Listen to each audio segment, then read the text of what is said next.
So put this inside here. Since the firm hired this amount of labor, put inside here. You have this already now. So if you put this inside here, here you see, here I copy this down, I copy and put here. Okay? Copy and put here.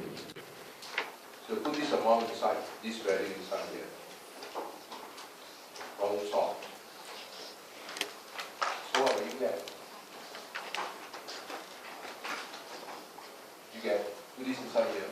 So you get this. Solve for K. That's the answer. Easy?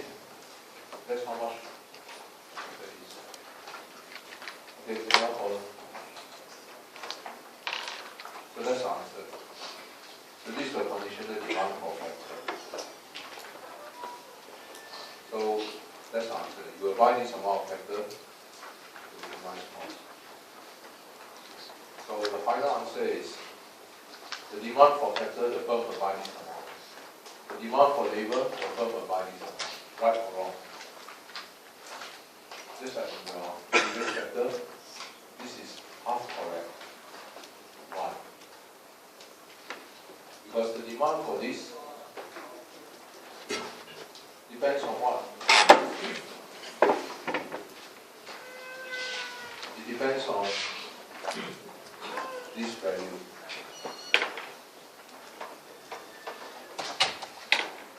Okay? So this is a function of this value. Now, at this point, do you know what's this value? You don't know. But here we found already the firm hired this amount. They hired this amount. So you put this value inside here, then you get this. Alright? So these are final answer.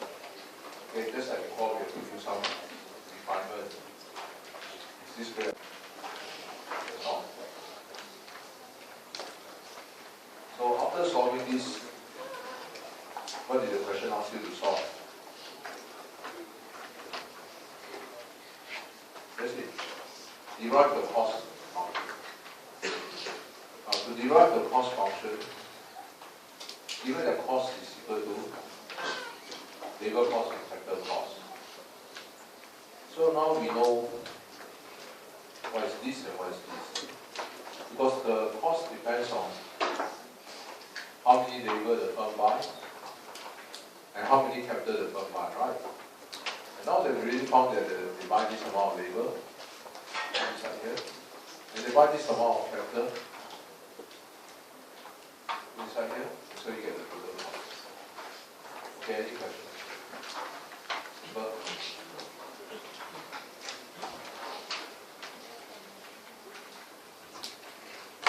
okay, simple then. If you look at your tutorial,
what type of production function is this? Perfect substitute, perfect complement, or imperfect substitute. Imperfect substitute, okay, then this curve is L-shaped. straight line or convex? Convex. Okay? So you know where is the optimal point? Tangent point. The input branch capital is R, label is radius. Derive the conditional demand and the cost function. How to find it? Okay, so this part very simple.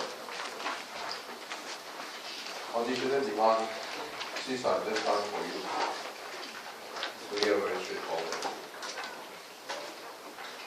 Okay. Objective function of the first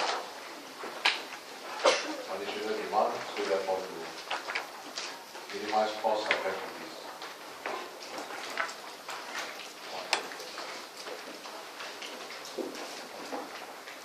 Now, to minimize cost means this.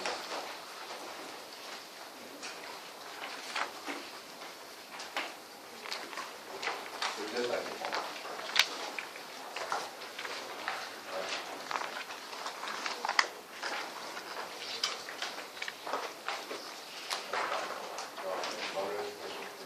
Right.